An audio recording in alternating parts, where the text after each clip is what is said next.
Everybody, Invisiblekatana here with my review for Devil May Cry, of course, the Netflix series. For those of you that may not have seen it at this point, I'll do a quick non-spoiler thing. I say watch it. I obviously loved it. I will admit the title is not a 20 out of 10, but I'll explain that because that was more for a reference that happened. But I think it was good. I personally enjoyed it. If you have not been on the internet, if you're watching this and you haven't been amongst the discourse as of late, there are a lot of things said, both negative and positive, of course, about the show, and then about people liking the show or not liking the show. It's been a heck of a disaster. It's been interesting seeing like the dumb side of the fandom, I guess, because people have just been real upset about this. But I say check it out. I thought it was good.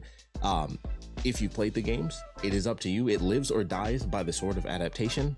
As a Resident Evil fan, I've been beaten to the point of just acceptance over 20 years of something not being an adaptation. So for me, it was fine. I enjoyed it for sure, but it lives or dies by that, which is of course where a lot of the discourse comes from. If you've never played the games, I think you'll enjoy it. It's definitely crazy.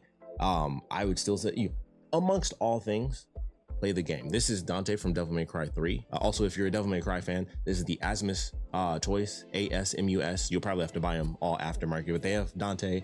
I wish I had my lady, and I would have had Dante and Lady up here, but they have Dante, Virgil, Lady. They did DMC5, Dante, Virgil, and Nero, and also Trish from DMC5, I think, recently came out as well. But for now, we're just sticking with Dante, DMC3 Dante, of course. But that's it, non-spoiler wise. So if you haven't seen it, go check it out. But if you're just checking this out just for my random thoughts on it, here you go. I still loved it. I absolutely loved the show. I was watching it and I didn't know anything going in. So there was a lot that happened in this show that I didn't know was going to be a thing. For one, I had no idea Lady was even in the show. Like, genuinely, I had no concept of who was in the show beyond Dante. And I got like a slight peek that Virgil was going to be in the show because I saw like a comment like the day it posted, and I saw like the first clip of Virgil and it was like the shapeshifter thing. But I hadn't seen that. I literally avoided everything. The only three things I really knew: Dante was in it, Limp Bizkit, Roland was the intro, and Evanescence was doing a song. Those are legit. And Kevin Conroy being in it, I knew, but I'd forgotten about that by the time the show actually ended up coming out. And he was great, of course. Crazy thing, and this is for Batman fans, he would make a great Azrael, which I thought was crazy. I was like, huh, that's so weird that considering the religious character he played, I was like, if they ever did like a dark version of Batman, he totally could have done it. They could have done that character. It was just interesting as a Batman fan. Like, he could have done that character. But getting into it, honestly, not a 20 out of 10. I'll just say it now. That was because I saw Lucia. That was it. I was just like I was like, I can't believe in the year of our Bayonetta, 2025, I saw Lucia. It was for half a second. It didn't even make sense because that was within like the first 15 minutes or so where I was still like, is this canon? Is this not canon? And they're like, hell is actually an alternate dimension. And I'm like, I don't think this is canon because that's a crazy change if it is. So things started to happen where I was like, oh, this is just a thing. Like, obviously you watch Castlevania, I figured it was appropriate. It was like, you watch Castlevania. I'm not the biggest Castlevania guy. I know way more about Devil May Cry than Castlevania, but I knew that it didn't, follow the actual story. And I think Nocturne is even more off the rails, especially with like the clips I've seen of, from season 2. I know it gets super like way off the rails just action wise, but it still fit, within a certain line, a certain path. I would say if we do Castlevania, it's like, here's Castlevania the game, and then here's the Devil May Cry anime, and way over here is the Devil May Cry game. So they had to reach real far to pick stuff out and put it in, and it's like, oh, you grabbed some stuff, but that's different. You didn't grab it in the perfect way. But I still love the show. Like, once I got to the point, like I said, it's just years and years of me being like, all right, if it's not a pure adaptation, which I know that Adi Shankar had a tweet where he was like, this isn't a part of the bootleg universe, in which case I don't know what he was talking about because this is bootleg, this is not it. But I still loved it. Obviously I saw that tweet after, but even then it's like, once I know something isn't a one-to-one adaptation, I'm just gonna be like, hey, do I enjoy it or do I not enjoy it? First off, I do have to say, I didn't think, like everybody, I'm sure, Limp Bizkit rolling for the intro, I was like, that's weird, and that doesn't make any sense, right? And as soon as it hit in episode 1, like instant flash, I went back like 15 years and was like, man, YouTube AMV rolling. And I loved it. I never skipped the intro, I never skipped the outro, and I was like, I can't believe of all songs, Limp Bizkit's Rollin' is the song that just gets me pumped up for Devil May Cry. Never would have thought, but it was a good idea. I personally enjoyed it. I like most of the songs that they picked throughout the show. I personally don't even really like American Idiot, but that is like one of the few parts of the show that I actually was just like, I didn't really particularly enjoy that sequence. But going through most of the show, I didn't have a lot of the issues that a lot of people had. Because for one, the whole America Bad thing, I honestly didn't notice that because I was paying so much attention to everything going on with Lady. I wasn't even paying attention to it being a commentary on anything about the country, because the main villain, well, he wasn't the main villain. He wasn't a villain, but he was clearly a bad guy in the vice president. But I'm like, he's so over the top religious that it went so satirical that I was like, I didn't even see it as a commentary, because I'm like, this dude is so religious that he's falling out of a plane and he's just holding a thing perfectly still. Everybody's freaking out and he's just like praying to God. And I'm like, it's so satirical that none of that was realistic to me, that I didn't even like put two and two together that it was like a commentary on anything. A little hard to ignore that when it's slapping you in the face with American Idiot and, hell bombing. So I was like, oh, I get it now. But going through the rest of that, I was like, oh, it's little jokes. They do like the radical left joke in the beginning, but it was like they were just showing like 3 different shows. And then after that, they never really go back to any other people commenting on it. So for me, I wasn't even paying attention to any of that. And I was focusing on, when they get to like kind of the refugee element of things, I was so focused on, okay, this is Lady's part of the story where she realizes what's going on with the demons, that's what I was thinking of. So the actual commentary on like all the United States stuff and the bombings, none of that played for me until the very end, where it was like, you cannot not know that. So it didn't hit me until like the very end, because the refugee thing, I was focused more on Lady's story than it being, an American commentary. So a lot of that stuff didn't really bother me. Even if I recognized that from the beginning, I don't care, because I'm not political enough for that to really matter to me. It's like, all right, either I can enjoy it or I can't. It doesn't matter how political you are. You can still enjoy it or not enjoy it. Same goes with the whole Lady stuff, where I'm not going to say stupid crap like, oh, it's woke and DEI and boss lady this. However, it's a 9 out of 10 and Lady's the 1 point off, 100%. Lady is probably my favorite fictional character, as far as like favorite female fictional character outside of Bayonetta. Like I would say it's Lady, and then like Bayonetta would be number 2. And it's for the exact same reason. They're both so cool that they transcend just being super hot, even though they both are. They transcend that because they're both super effing cool. I wish we got to see more of Lady in general, just through the games, because I hate the fact that she like barely shows up. Like 5 feels like a miracle compared to like the glimpse that we saw her in 4. And then it was like, oh, once I found out Lady was in this, which I know I'm not the only person that said this. I saw this comment online at least twice. Not knowing that Lady was in it, when I first saw the intro, I was like, oh, I wonder who this lady is. She looks like the lady from the cover art of Oni. I know I'm not the only person that thought that. And then I was like, oh, that's Lady. Didn't realize it. Of course, her costume is totally different. I like the uniform. It was doing something for me. Maybe that's just because it was Lady. But I like the Captain Commando kind of reference that they had. I thought it looked kind of cool. I do obviously wish that we got some of her classic stuff way more. Like we got to see her DMC5 outfit for like half a second in the flashback. And I know why they wouldn't have done the schoolgirl uniform. And it really sucks that it's like one of the most automatically sexualized costumes on earth, where it's like, it's a schoolgirl uniform, it's meant to be sexy. And it's like, dang, I don't know if we should ever expect to see that again. They didn't even, well, it's not like we got to play as her, but I was gonna say they didn't even put it in the games. But I don't know if we'll ever really get to see that again. Maybe if they, if we get a season 2, which once again, I want, because I did love the show. I genuinely did. Even like once I got that split, I was like, all right, it's not our games. It's not this Dante. It's not all of our normal characters, but I still enjoyed it. And Lady, like I said, was like the one thing that I didn't. And even though I like the costume, I like the fact that she was still really cool, because she's cool in the actual games. It's the usual thing. It's what every single person has said.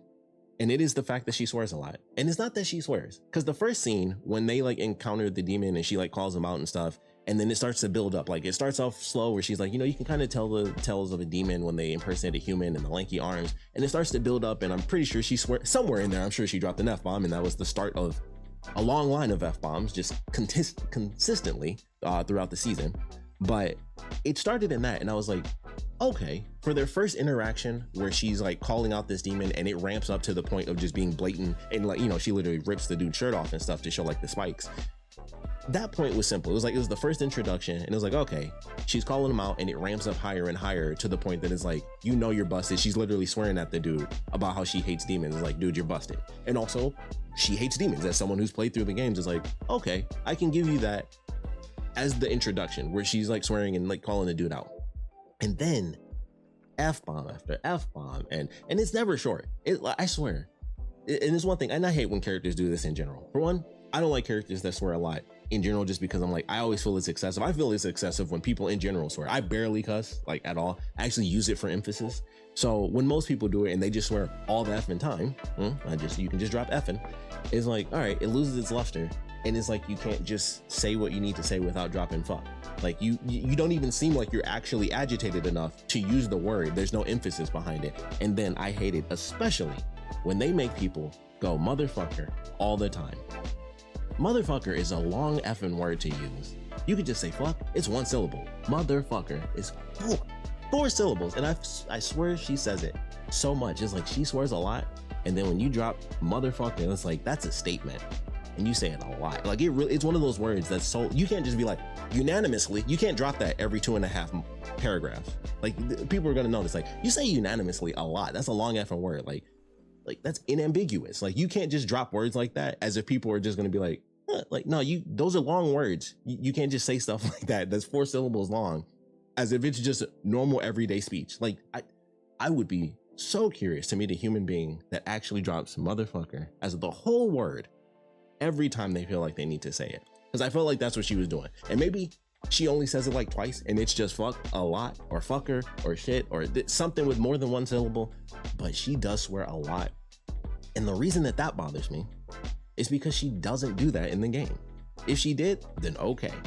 But the fact that she's super cool and doesn't need to do that, she barely even speaks. That's the thing where I was like, okay, it's Lady, like, she's the quiet, calm type. Obviously it's different. They put her in the Captain Commando group and all that stuff, but she still could have easily been the quiet person. The way they even first show her, that's the sense that you get. The other characters speak, or at least 1 or 2 of them speak, and then they instantly say like, hey, she's the coolest person there. And it's like, all right, of course she is, because it's either Dante or it's Lady. So of course these random new people are going to be like, Lady, the only character we actually know, she's going to be the best out of the group. That makes perfect sense. She's back with the hood on. Like, there was no reason to even have the hood. Like, that in itself is like a thing that we have just mentally over time. The character that wears the hood and is in the background is the quiet character. That is literally like just a visual image. You put a character in a hood, not even counting us nerds who like play a bunch of Assassin's Creed. That's like just a trope amongst media. You put a character in the background in a hood, they're either sneaky or quiet or both.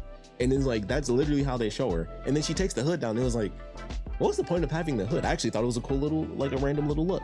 And then it was like, what was even the point of having the hood? She never puts it on at any other point. She doesn't do like a stealth thing, which how could you? You're in like a bright blue and white outfit anyway.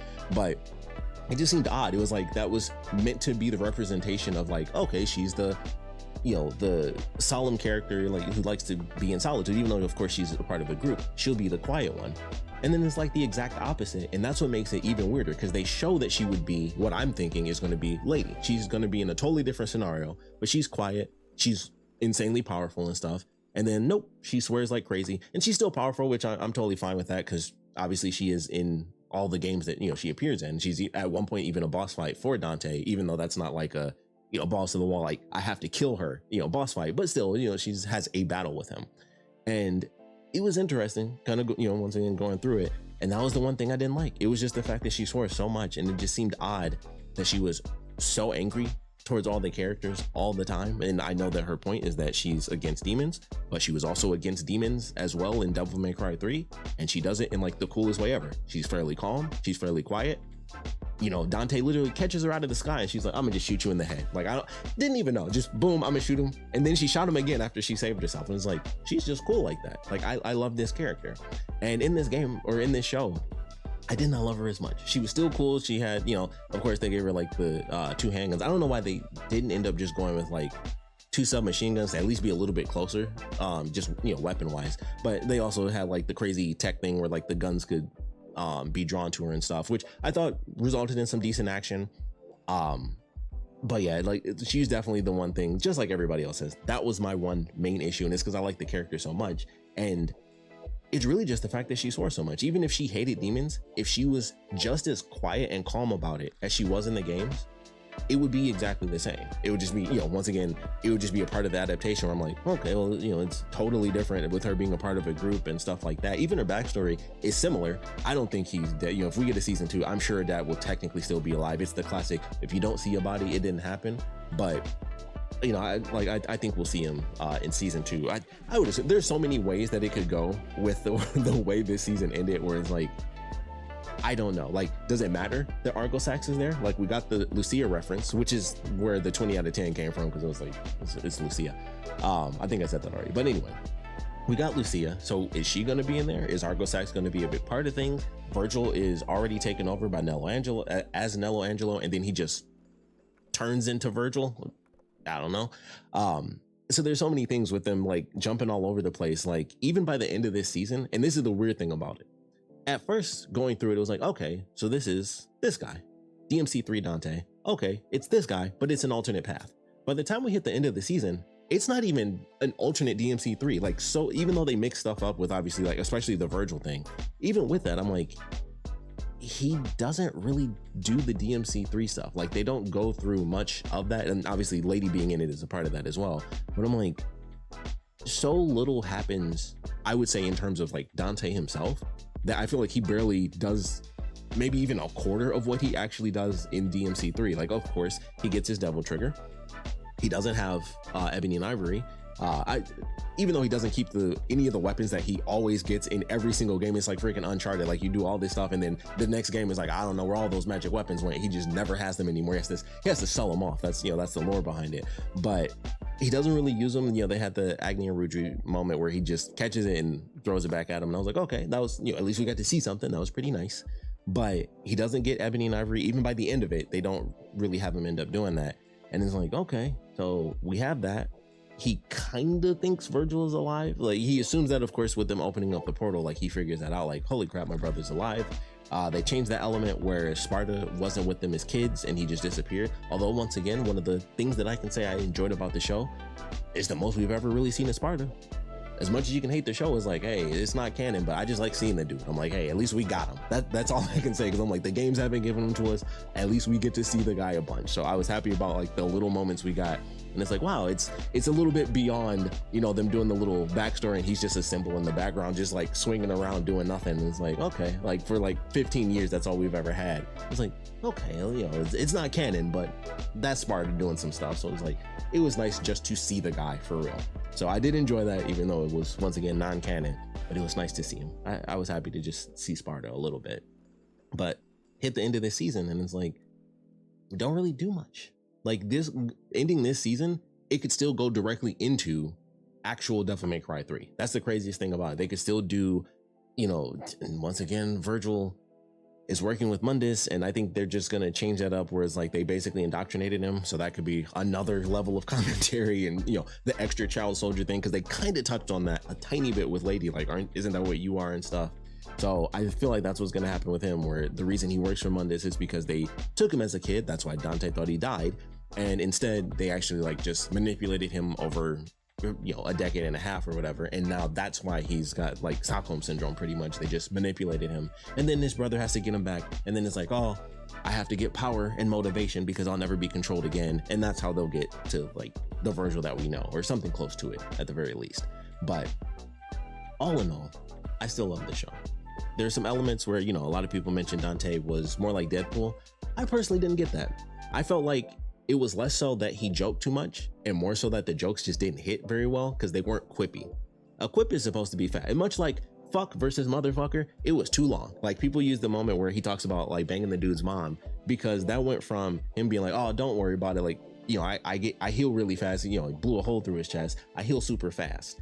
And then he went from that and he was talking for like almost 30, it felt like 30 straight seconds just to end on a I banged your mom joke. And it was like, that probably could have been funny, but it wasn't, because he went through like it was more of a soliloquy than a quip, and it was a bad soliloquy. Like he just talked a lot and then ended on banging his mom. And I was like, that could have been funny in some way, shape or form, but it just wasn't. And that's why I feel like it's less so to do with him quipping, because I feel like for me personally, I was like, that just feels like Dante. They even make a reference when he first saves the lady, where he's like, you know, he messes up the joke. It's like, oh man, imagine I, you know, killed that guy. So he's like much younger and dumber, I think is an appropriate way to put it. But I feel like that was more the issue than anything else. Like DMC5 Dante, he's gonna have a quip ready to go. He's probably got 15 of them and they'll be perfect every time. But pre DMC3 Dante, he doesn't really have it, and they still could have done it better than they did. And I can understand why people were bothered by that. I just didn't feel like he joked too much. I just felt like the jokes didn't hit as well as they should have. And that was from someone, like I said, who actually enjoyed the show. Even I didn't feel like they hit as well as they could have all the time. Because some of them were just like, it was like telling a joke or having to tell a joke and then explain it right after. That's kind of what it felt like in some of the moments. It was like, it was just too long, or it just didn't hit in general, or it was like so corny that it just didn't work. So I feel like that was more the issue than them not actually getting the essence of his character and him, being quippy enough really well. And that leads to another thing that people had a huge issue with, which is Dante being weak. Now, do I think he was weak? Yes, only because they were inconsistent. And once you're inconsistent, you can do both. Because I can't say he wasn't weak in parts, for sure. Because when he fights all the mercenaries, amazing. He's like flash stepping all, that's a Bleach reference with Johnny Young Bosch, but he's jumping all over the place, like straight up using trickster style. I'm like, we never really get these feats of speed outside of like the scene in like DMC3 when he's like running down to like grab the sword and everything. He's running it so fast that his own hand is like heating up as he's about to grab his sword. So normally we don't really see that. It's like, he's dodging, but it doesn't look like actual super speed where he's like jumping all over the place with after images and stuff. That's all through, us doing it in gameplay. So when they did it in the show, it's like, oh, this is like the first big battle. He's, taking everybody down. He loses to Lady. And I didn't find that to be much of an issue because it was more of like, she tricked him with like a bomb or something that went off. And that's, why he got knocked out. But there are definitely moments where it's like, he did that instantaneous. The scene when he was eating the sundae, which I was shocked he didn't save it. I thought he would have saved it. Personally, I was like, oh, the sundae broke. That genuinely caught me off guard. I was like, I thought he was going to catch the sundae because that's a Dante move, but he didn't. I was like, okay, I'm just saying, just to throw something, a nitpick out there. I thought he would have saved the sundae and he didn't. I noticed that personally. It affected me for like half a second. Like, thought he would have caught that. Personally, he would have if I did it, but he did that. He had a whole Spider-Man moment where he's like, oh, a car is coming. Big tanker truck is coming. Let me grab all these people, get over the counter, all of that in an instant. And then, yes, he got shot and hit with a taser and it took him out. Now, the taser actually taking him out, I think is fine because there's so many stories where like people who are like technically invulnerable with this, that, and the other, you can still be knocked unconscious. It's just the fact that the super speed that we've seen where he's basically in Quicksilver mode in some of this stuff where it's just like, how the F, like he's moving so fast. But then there's just little things like he was shot in the leg. He dodged a bullet almost point blank in DMC3 from behind when Lady was gonna pull the trigger on him and he like dodged. And it's like, okay, if you didn't show feats like him, you basically using trickster style, jumping all over the room against all the mercenaries, I'd be like, okay, I don't think he should have been shot in the leg and then that took him down. But you didn't show me almost the exact opposite of him moving at hyper speed earlier in the show. Like if you don't have these consistencies, it's not as much of a problem. It still would have been a bit of an issue. I'm sure people would have been bothered by it. And even I still would have been like, he got shot in the leg. Like he was shot in the leg and I'm pretty sure he fell. And I'm like, didn't fall when you got shot in the chest with a shotgun. Once again, things you just happen to notice. Like it's stuff that's there. That's definitely like the inconsistencies are what make it way worse. So I definitely noticed this stuff. I still go with 9 out of 10 just for the sheer feel of everything. I know I can come with all these complaints. It's just one of those things where I'm like, I still really loved it. So I just wanted to make sure that I understand the issues that people have. And I definitely noticed them as I was even watching the show. Lady was just the one thing that really actually bothered me. Everything else, I was like, okay, and the inconsistency wasn't as much of an issue for me. And it's probably because it was that one point at the end, where he got shot in the leg and I wasn't actually thinking about the first episode. That was something that kind of came after, or I was thinking about some of the other stuff he's done. And it's like, no, you actually did like a DMC3 thing where he gets stabbed up and stuff and you blow a hole in his chest, but then he completely, falls over when he gets hit in the leg. And it's like, I know he's been hit in the leg before. He didn't even say, ow. He got shot through the chest point blank and it was like nothing. So it's not like, like sure he can say ow, but he actually like fell over and stuff. And it's just like, the inconsistencies is actually what makes it worse to me. So completely understand that stuff where people say like he felt weak. Some of the stuff, like I saw a comment where someone mentioned like it was weird that he was struggling against Agni and Rudri. I thought that made perfect sense because they're actually like a straight on boss fight, and he also didn't even have rebellion during that scene, it was straight hand to hand. So I was like, in that sense, I think that one was perfect. I was like, those are two characters that he's fighting that are literally a boss fight in DMC3, and he doesn't have weapons, and it's pre Devil Trigger. So I was like, that makes sense. And then, you know, he unlocks his Devil Trigger and stuff. I did like, and I will say this, one of the random things that I enjoyed, if they were ever to remake DMC3, I would actually love it if Agni and Rudri, not if they had heads or had Cockney accents, that was crazy, but if they could actually use their powers outside of their blades, that would actually be kind of cool. Like that, it would just to change up that boss fight. I actually think that would be super sick. Like if they could just use the swords separately, even if they could still see, you know, using the blades, if they could use the swords individually, or, you know, one person takes both swords and then the other can still use like either air power or fire powers. I was like, that's actually a cool change to those two characters. I think that actually would be cool if, you know, like I said, if one day we magically got a DMC3 remake, that would be a cool way to change that boss fight to where they can use the elemental powers outside of the blades. I just thought that was a cool addition to kind of add to how long, you know, they could actually end up fighting against Dante. So I thought that was actually cool. I was like, huh, I would like to see that if we ever got that redone in the game, just to add to the difficulty and challenge of those bosses. But other than that, the other bosses, you know, obviously they pull from 3, 4, and 5, and that's a part of that element of like some of these things you just drop in is like that so far off canon. It's like, much like Lucia, is like, what, this character, can this character even exist right now? Not really. But obviously you'd have to like fully change the story to make it whatever you want. But I'm like, okay, you know, Cavalier is there, Lucia is here, like, okay.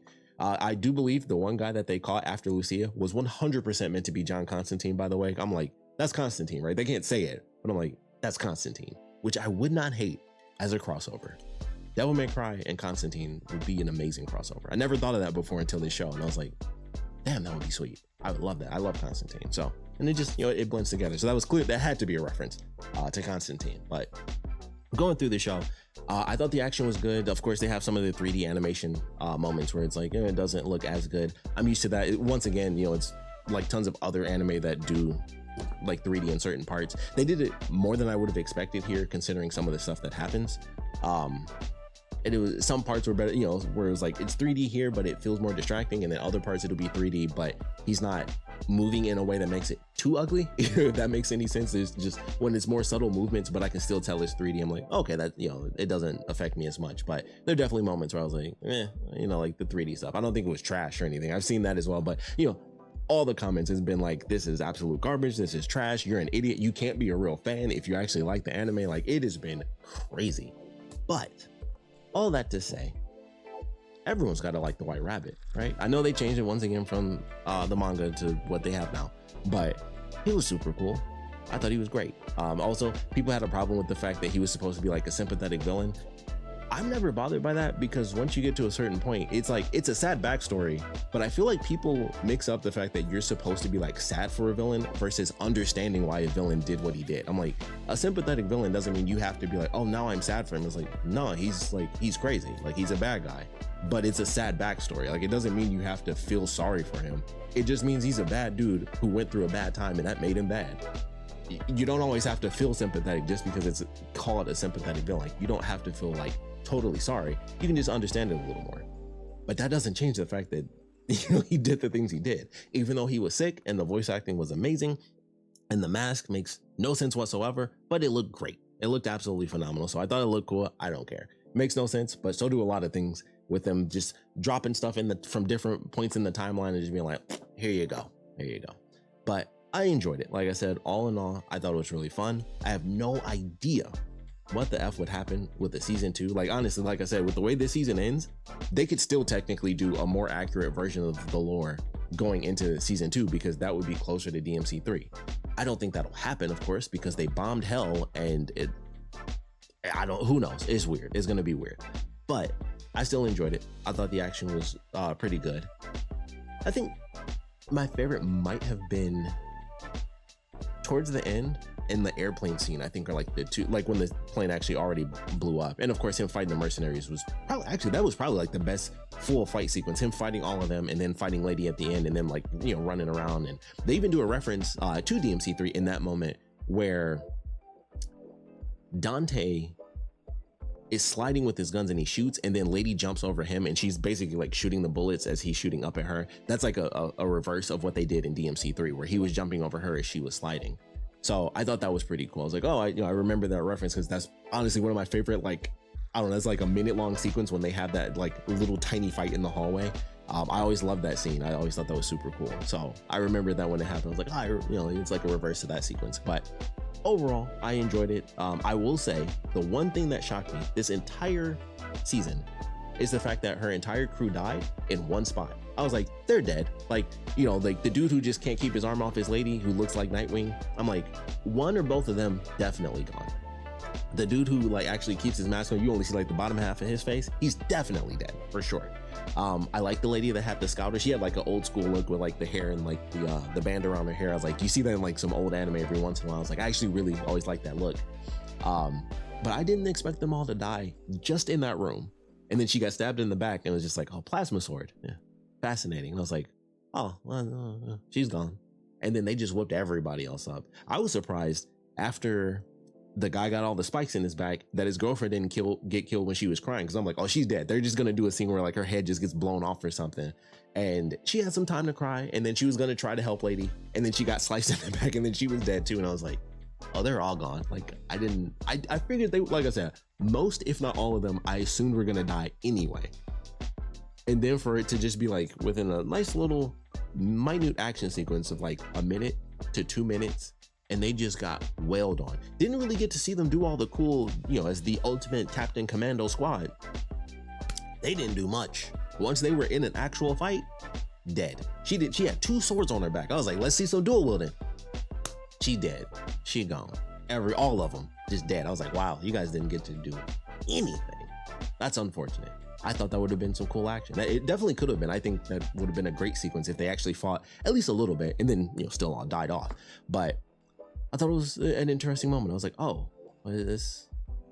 Okay. And they have, the reference, they all get locked in. Apparently, because I was like, it's either a reference to Dread or The Raid. Apparently, Adi Shankar was like a producer on Dread. If you have not seen Dread, it is so effing good. I highly recommend seeing that movie. It's absolutely amazing. Carl Urban is Judge Dredd in that movie. You don't see his face because he kept the mask on the whole time. He was committed, and I appreciate that. Fantastic film. If you haven't seen it, despite what you might think of this anime, please watch Dread. That movie was so effing good. It underrated, excessively so, excessively underrated. Amazing film.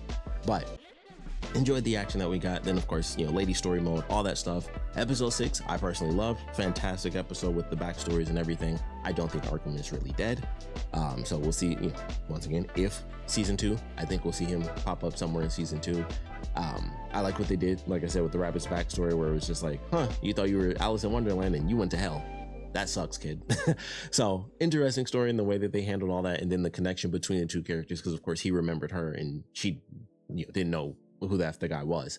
But I liked everything they did with that. I thought it was a well done episode for sure. And then action and conclusion and all that at the end of the series I thought was fun, minus the American Idiot part. I don't really like that song in general, but also the absolute madness of actually bombing hell, or what we know to be hell, which I still think is a really weird, pointless change, but hell and the Makai instead of they're just demons. But all of that, interesting for sure. And then boom, Argo Sax just pops up and I'm like, oh, okay, let's see if it does the weird scream. So we'll see what happens if we get a season 2. Personally, I hope we get a season 2. I think we will. I don't know, who's to say? There's so much discourse. I thought it was great. I still give it a 9 out of 10. If they just, who the F knows? I don't know. Lady betrayed Dante at the end was definitely like a twist that does not make you happy in any way, shape, or form, in my personal opinion. I'm like, okay, she was already like the one thing. And then you think after everything that happens in like the second half of the show, finding out demons aren't all bad, finding out, the vice president's like, bomb everybody, kill, humans and demons alike, just everybody dies. Or well, technically he had them kill all the demons, and then the shapeshifter blew up the whole building, killed everybody. And it's like, he's a bad dude. You understand that. You understand you were wrong. You understand that you basically led to the moment you're in now, being the one who killed all the people that the White Rabbit was trying to protect. All of these little things, like just bits and pieces, and you think it's culminating. And then she just tases him in the neck, and it's like, You know, he cares. Like, what does he care? What are you talking about? That didn't even make sense to me. I was like, that is confused. It almost seemed like she should have just gone off on her own. Even if she didn't team up with Dante in that moment, that should have been the point where they both split off to figure out what happens next. And then, yeah, we pick up however many months later in season 2. And it was just like, nah, tased, put him on ice, separate all the weapons. And now, unless this leads to Virgil breaking Dante out, which means we just get like a whole season that's just Virgil, which I don't even care if it's the most non-canon thing on earth. If they do a full season that basically focuses all on Virgil fighting against Darkholm and getting Dante back, I don't care. I'll take it because it's Virgil. But who the F knows? We shall see. But those are my thoughts on Devil May Cry. I had to, I know this is a long video. I had to get it all out there. I haven't done an actual review in who knows how long, but for Devil May Cry, has to be done, especially with the discourse. Had to talk about it. So if you hate it, please let me know. If you think I'm an idiot, please let me know. If you love the show, let me know what you loved about it. Let me know what you don't necessarily love about it with this weird new alternate timeline going forward. Also, just randomly have to say, they reference Raccoon City. They have the Mega Man reference, obviously their outfits, the Captain Commando stuff. I liked all the other Capcom references. We need a Dino Crisis one for season 2. But let me know what you guys thought about this first season. Do you think it should get a second season? I think if you like the show, yes. Anyone who doesn't will probably say no. But as long as more people are talking about Devil May Cry, I don't care. Because it's the most I've ever seen Twitter just have Devil May Cry in it. And I'm like, it doesn't matter if people, well, I wish no one was mad about it. Of course, I wish it was more like when 5 came out, we were just like, yay, Devil May Cry. I wish everybody enjoyed it. But to see so much content in general, where it's just people talking about Devil May Cry, I'm just happy about that.